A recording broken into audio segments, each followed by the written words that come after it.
नमस्कार विद्यार्थी मित्रांनो, हिवाळी अधिवेशनामध्ये माननीय मुख्यमंत्री साहेबांनी एक महत्त्वाची अपडेट दिलेली आहे की राज्यामध्ये टोटल सरकारी जागा किती आहेत, किती रिक्त आणि किती पदभरती करायची म्हणजे कधी करायची या संदर्भात महत्त्वाची अपडेट आजच्या व्हिडिओमध्ये आपण समजून घेऊया. सो हा व्हिडिओ शेवटपर्यंत बघा. मुख्य माहिती आपण या व्हिडिओमध्ये जाणून घेणार आहोत. राज्यात एकूण मंजूर कार्यरत आणि रिक्त जागा किती, अधिवेशनात मुख्यमंत्र्यांनी ही माहिती दिलेली आहे. बघा, तत्पूर्वी जेवढ्या सरळ सेवेच्या एक्झाम्स आहेत त्या सगळ्या एक्झामसाठी इग्नाइट अकॅडमी नेहमी गाईड करत आलेली आहे. जसं की तलाठी, मनपा, नगर परिषद, वन विभाग, आरोग्य विभाग, कृषी विभाग किंवा आदिवासी विभाग या सगळ्यांच्या बॅचेस आपल्या लाईव्ह प्लस रेकॉर्डेड स्वरूपात ह्या 4 विषयांच्या अवेलेबल आहे. आपण लगेच जॉईन करू शकतात. फक्त 1999 रुपयात ह्या बॅचेस अवेलेबल असणार आहे. आता मुख्य मुद्द्याकडे तुम्हाला घेऊन जातो. बघा, या संदर्भात डॉक्टर बाबासाहेब देशमुख सांगोले यांनी मुख्यमंत्री साहेबांना हा प्रश्न विचारलेला आहे. त्याचं प्रश्न काय काय होते तर त्यांचे 5 प्रश्न होते. बघा, पहिला प्रश्न होता, राज्य शासनाच्या मंत्रालयीन विविध विभागातील 3 लाख पदे रिक्त असून रिक्त पदांमुळे सध्याच्या अधिकारी कर्मचाऱ्यांवर कामाचा अतिरिक्त ताण वाढत असल्याचे निदर्शनास आले आहे, हे खरे आहे का?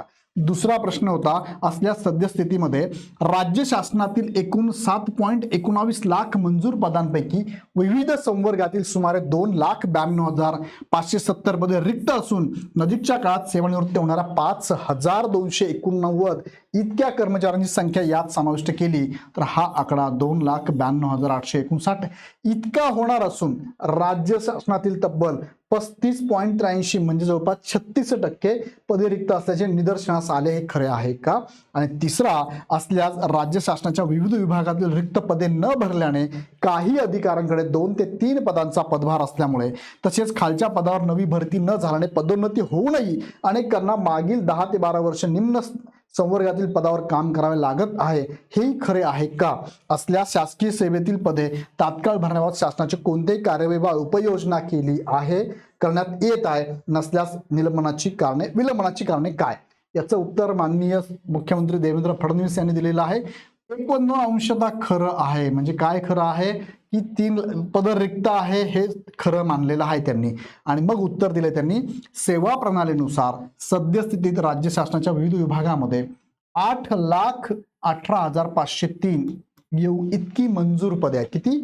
8,18,503 ही पद मंजूर असून 2,99,051 म्हणजेच 36.54% इतकी पदे रिक्त आहेत. जवळपास म्हटलं तर 37% जागा रिक्त आहे. खूप मोठा आकडा आहे. 100% किती जागा रिक्त आहे? 37 म्हणजे 100 जागेपैकी 37 जागा रिक्तच आहे. म्हणजे जवळपास 63 लोक हे काम करताय, 37 लोकांचे काम तेच करताय, लक्षात घ्या. आणि पुढे सांगितलंय की ऑगस्ट 2022 ते नोव्हेंबर 25 म्हणजे आता या डेट पर्यंत शासकीय निमशासकीय अनुकंपा तत्वावर एकूण 1,20,232 इतक्या नियुक्त्या केलेल्या आहेत. म्हणजे 3 वर्षामध्ये किती? 1,20,232 नियुक्त्या केलेल्या आहेत.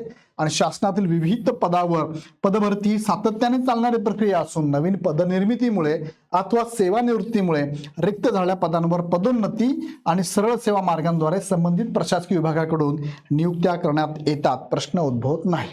सो खूप मोठा आकडा इथे तुम्हाला बघायला मिळतोय की एवढ्या मोठ्या आकडा हा रिक्त आहे. म्हणजे जवळपास 37% जागा रिक्त आहे सगळ्या महाराष्ट्र राज्यात शासकीय नोकऱ्यांचा विचार केला तर.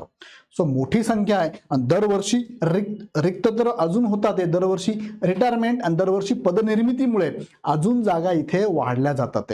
सो एकाच कर्मचाऱ्यावरती खूप जास्त लोड आहे. आणि महाराष्ट्रामध्ये इतकी बेरोजगारी वाढलेली आहे की प्रत्येक विद्यार्थी म्हणतोय सरकारी स्पर्धा परीक्षेचा अभ्यास करणं कितीतरी वर्ग लाखोमध्ये आहे. दरवर्षी प्रयत्न करतात पण प्रत्येक विभागाची ऍड दरवर्षी निघत नाही. 2-2, 3-3 वर्षानंतर एखादी ऍड निघते. हे फार फार फार दुर्भाग्य आहे. मनपा भरती बघा, नाशिक मनपा भरती 25 वर्षापासून झाली नाहीये. मग तिथे लोक रिटायर होतच नाही का? मग रिटायर झाल्यानंतर ही जबाबदारी कोण बघतंय? सगळा हा कारभार जर बघितला सुरळीत चालवायचा असेल तर सरकारी ऑफिसेसमध्ये, दप्तरामध्ये सगळ्या जनतेला जर सेवा द्यायची म्हटलं तर हे सरकारी कर्मचारी भरणं गरजेचं आहे. आणि ह्या सरकारने जर मनावर घेतलं तर ही खूप चांगली चांगल्या पद्धतीने राबवलं जाऊ शकतं. सो आता विचार करूया आपण की येत्या कालावधीमध्ये किती जागा भरल्या जातील. 37% जागा रिक्त आहे. ऍटलिस्ट 20% रिक्त असल्या तर चालतंय, म्हणजे ऍटलिस्ट त्यांनी 20% जागा आता भरायला पाहिजे. खूप मोठा आकडा हा समोर आपल्याला बघायला मिळतोय. सो या संदर्भात तुम्हाला काय वाटतंय नक्की कमेंटमध्ये कळवा. पण यासारखे नवीन अपडेट घेण्यासाठी चॅनल सबस्क्राईब करून बेल आयकॉन क्लिक करा. पुन्हा भेटूया आपण नेक्स्ट व्हिडिओमध्ये. धन्यवाद.